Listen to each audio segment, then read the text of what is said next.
Hello everyone, my name is Aaron Kuffel, and today I wanted to make a bit of a shorter video, but I want to talk about the reason I'm personally not Anglican.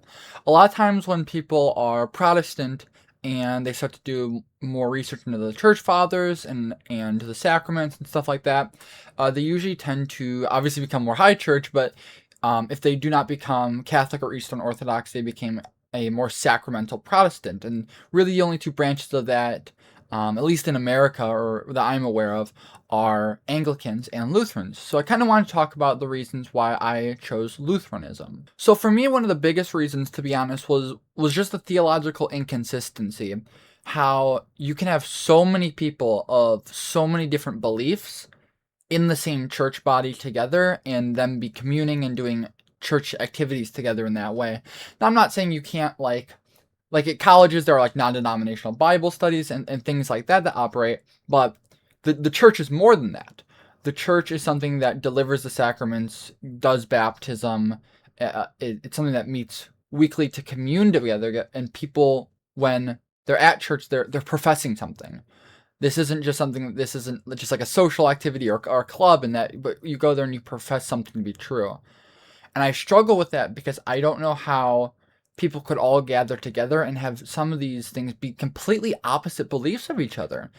And I mean, I know that there are some doctrinal standards, like there's no one out there, like, there's no one in the Anglican church professing like heresy. There's no like monophysites in the church. There's no one that's like an Arian in the Anglican church, obviously. But I mean, like, how are there people that have like a view of the Eucharist that's transubstantiation? And then there's people that have like a Reformed real presence, or even a Baptist like nothing really at all view. I'm not sure how those two views could exist in the same body. Another one would be, for example, baptism. Now, I think most Anglicans do support infant baptism, but I mean, I've talked to some Anglicans that don't. And I really struggle to understand how there can be so much discontinuity within one body. Now, if it's different synods or different organizations, like, for example, I wouldn't want someone in the ELCA to, because I'm an LCMS Lutheran, I wouldn't want someone in the someone to compare me to an ELCA Lutheran. I wouldn't compare a ACNA Lutheran or an ACNA Anglican, I apologize, with someone in like the Anglican Church or like the Reforming Anglican Church, because there's different denominations of this. But it's within the same body. It's not within different denominations. It's within the same body, and I don't understand how some of those divisions can take place. Like, how can you have someone who's almost Roman Catholic, almost, with someone who's almost Baptist? Like, I don't understand how that can work practically. And then at that point, why even be Anglican? You know what I mean? Like, the whole purpose of being Anglican is that you're united by the Book of Common Prayer and the 39 Articles, but they're so vague that they allow for so much wiggle room. And I've heard the argument that this is similar to the early church. In the early church, there was a lot of wiggle room theologically because not everything was figured out yet, and they weren't dogmatically assigning everything yet. Yeah, I understand that, and I sometimes wish that with Lutheranism that there was a little bit more room. But in Anglicanism, there's so much that it's allowing for doctrines that, for example, like no father. I've not found a single one that doesn't believe that at baptism sins are washed away at the moment it's administered, like the Lutheran or Roman Catholic or Orthodox view of baptism. I've not found a single father early on in the first 500 or 600 years of the church that didn't hold to that idea. But in Anglicanism, it's okay to kind of hold to that idea because we can kind of be open to whatever. And I really struggle with that. And I don't know how anything gets done, like I said before. But even like, how do you perform a Bible study? Because in a Bible study, you're making claims about certain things and you're saying that the Bible holds this or that. Like, you couldn't even hold that, like, for example, because a lot of Anglicanism is influenced by Reformed sources, so you couldn't even say something like, you couldn't really even say that Jesus died for everyone, because there's some people hold to limited atonement. How do you teach anything when there's such a variety of beliefs that are all acceptable? I don't I don't fully get that. Maybe it's also because I'm very lucky that I grew up in the Lutheran Church and everything is very stated, and there's wiggle room on certain things, but on other things there's just no. We have rules for things, and we look to the Augsburg Confession and the Book of Concord, and we have very set theological beliefs that we don't derive from, and if you do derive from, you're not a confessional Lutheran. It's very simple. But in Anglicanism, there's nothing really like that, and that really confuses me.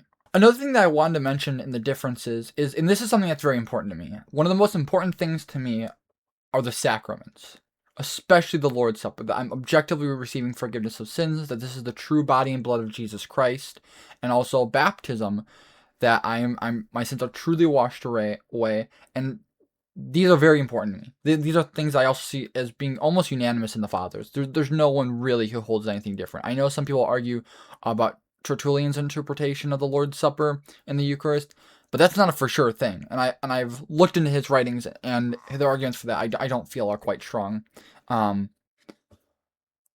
But one of the things that is talked about in the New Testament is St. Paul talks about receiving the Eucharist kind of in an unworthy way, or people not believing it's the true body and blood and stuff like that. And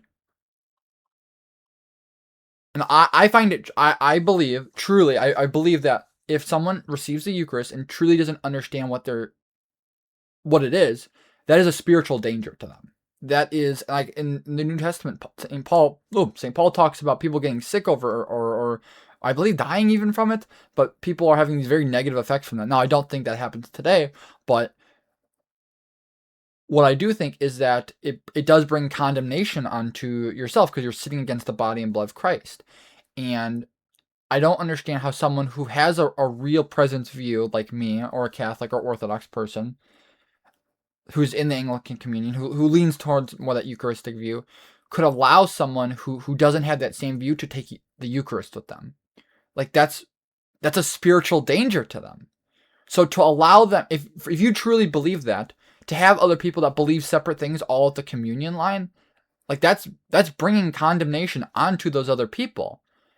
I don't see how you can work around it unless you just don't care who you go to church with. Like, you're like, their spiritual lives are separate from mine. They can get condemned, and it doesn't really matter to me.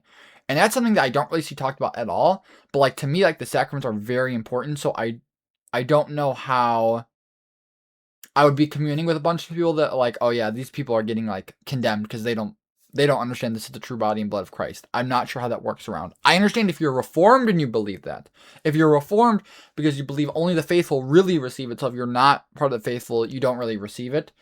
So that it kind of doesn't matter, which I don't understand how they get around St. Paul's language of that, but they do.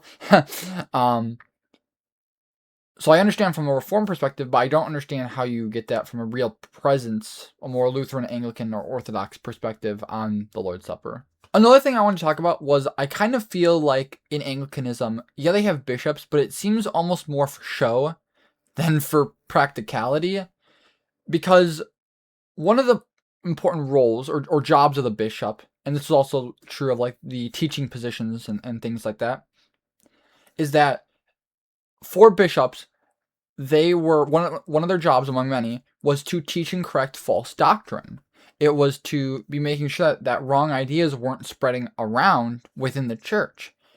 And in Anglicanism, that role has basically been removed, because they're so theologically open to everything that there's no correction to be done, really, unless someone's committing, like, a horrible heresy.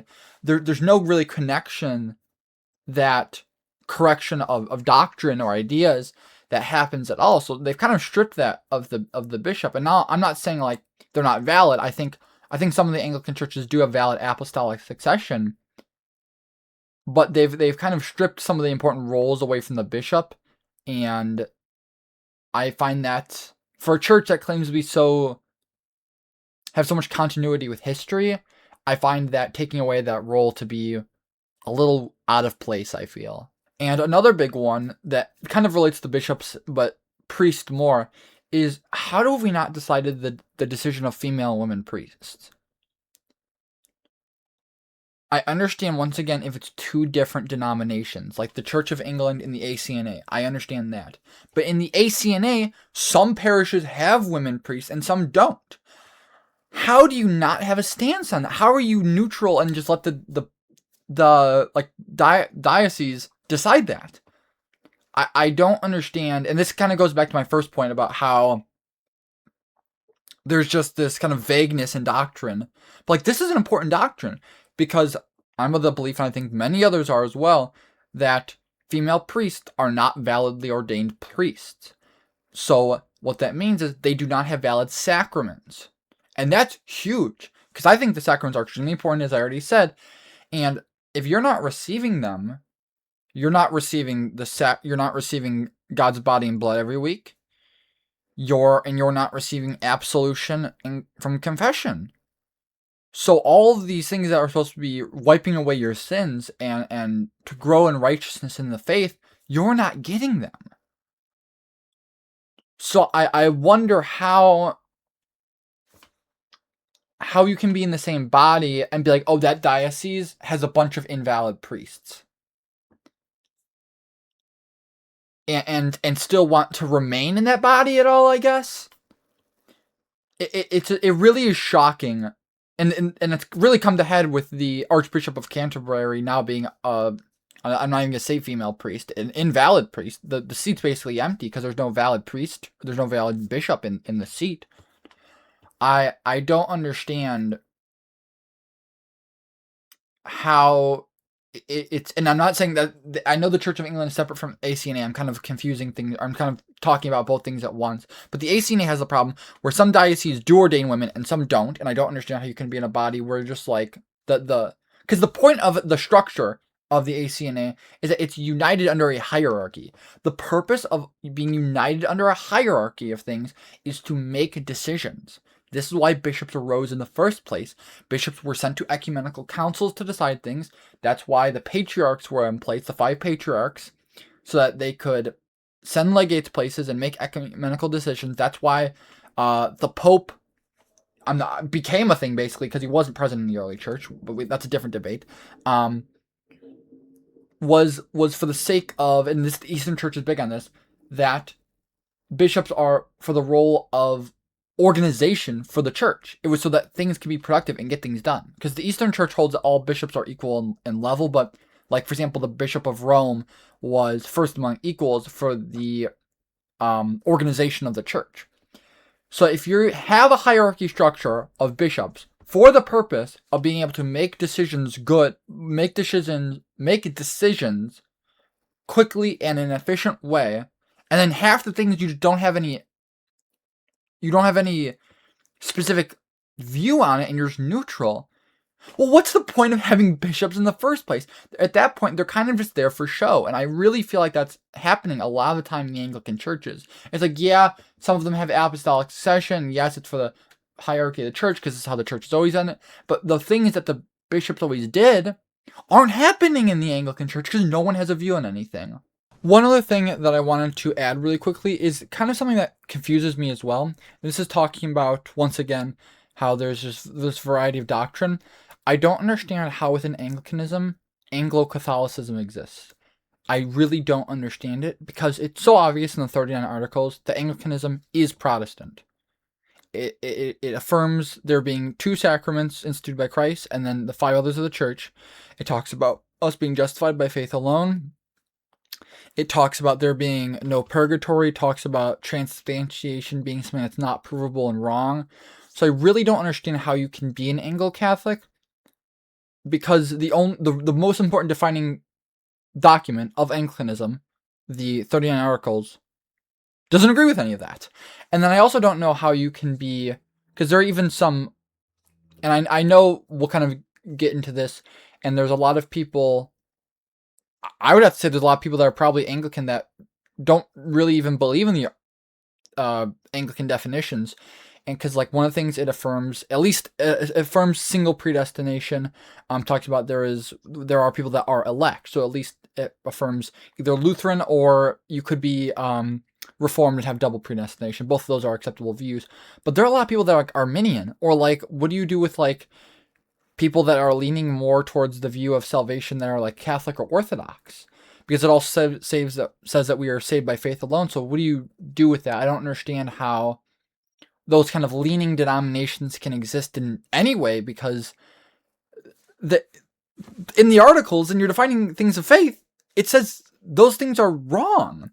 So I don't understand how something really Anglo-Catholicism confuses me, because I don't understand how that can exist at all, unless they're really just Catholic and they're using like Anglican rites, like how there's Eastern Rite Catholics. I guess you can make that argument, but I don't really understand. They're just not Anglican then. They're Catholic. Another thing that I want to talk about was, and I mean this with all due respect, but it's to sound really bad, I think if there was a church body that was made to schism, it's Anglicans. Especially because their founding documents, the Common Book of Prayer, the 39 Articles, are so vague on what you can believe. They are really they're the weakest of all the Protestant documents. Like, of certainly the Augsburg Confession, I'm gonna say it's the strongest. Then I would say like the Westminster Confession. Then I would say whatever Methodists have. I don't even know. Honestly, Anglicans are weaker than the Baptists as well, because at least the 1689 Baptist Convention dogmatically defines certain things. I would say they're more wrong than the Anglicans. I'm not saying the Anglicans are as wrong as the Baptists, but I'm saying that their defining articles of what their theology is basically non-existent. So when you have articles of faith that are so loose like that, it almost seems like it's meant for people to gather, talk about it, and come to slightly different conclusions than each other, and then schism because of it. And I think we see that very well with what's recently happened with the Archbishop of Canterbury, how there's a bunch of churches leaving that, and how in the U.S. there was the Church of England, now there's the ACNA, and now there's the Reforming Anglican movement, and I believe there's one other that I can't even forget. And then there's all these dioceses within the ACNA that hold the different views. So there's so much division in Anglicanism, and I'm not saying that Lutherans have it perfectly, or we should all just become Roman Catholic and submit to the Pope, or something like that. I'm not saying that at all. But I'm saying because of how loose the definitions are of what an Anglican is, think how to put this. Give me a second. Because of how loose they are, someone's going to say one thing, and because it's not blatantly made obvious in declarations of faith, people are going to end up, and someone's going to have a different perspective, and they can't agree on it because it's too different, or sometimes they just stay neutral on it, but they can't agree with it because there's too big of a difference, so they end up just splitting. And I'm not exactly interested, no offense, in a church body that's constantly having the fear of splitting or separating from this or that, because there's all these problems from the higher up system that aren't being fixed. The theological problems that aren't being made, there's no stances on anything. And once again, this goes back to my first point, and I apologize, I keep reciting it, but I really struggle to see how a church body can just hold this like big tent theology, this like kind of anything mostly goes, as long as you're like, profess the three creeds, as long as you hold to the ecumenical councils, which I've even seen some weird debate about that, because you have like Anglo-Catholics that defend the Second Council of Nicaea, and the people that are Reformed that only affirm like the first like six. Well, I'm a Lutheran, I affirm the first six as well, but that are more Protestant and only affirm six. So you don't even know how many ecumenical councils there are. Nobody knows. Nobody knows in Anglicanism what's going on, because no one can define what Anglicanism is. And I think that's the problem. You can't have a theology book on what Anglicanism is, because you can't put a dot and say that's Anglicanism. Someone can say they're Lutheran, and we read through the confessions, and if they disagree with a couple things, major things, they disagree with things, we say, okay, you're not Lutheran. We go through the Westminster Confession, the Catechism of the Catholic Church. I know the Orthodox has something specific like us, because they don't really think scholastically like that, but if we went through their doctrines, you can see if you would be Orthodox or not. You can go to 1689 London Baptist Confession. You can say, I agree with this, and I hold to this. But for Anglicans, there's no solid ground ever. And being in a state of where your church is always on weak ground, I think is seriously worrying and seriously problematic. And I think it makes you have to think, is there something more fundamental? Is there a problem fundamentally with how the Anglican Church, all of them, not just the Anglican Church, but the ACNA, something fundamental about Anglicanism that's fundamentally wrong, that's fundamentally not strong enough to uphold correct theological doctrine? Especially when you have so much heterodox practice, like female priests, the sacraments not meaning anything, people not baptizing infants. When you have all these wrong ideas present in the church, maybe it's something more fundamental. And I would have to say, is there a solution to this? Is there a solution to this problem where there's no groundwork, there's no strong pillars to hold up the faith? And I would say, yeah, there's one solution. It's one solution. Become Lutheran.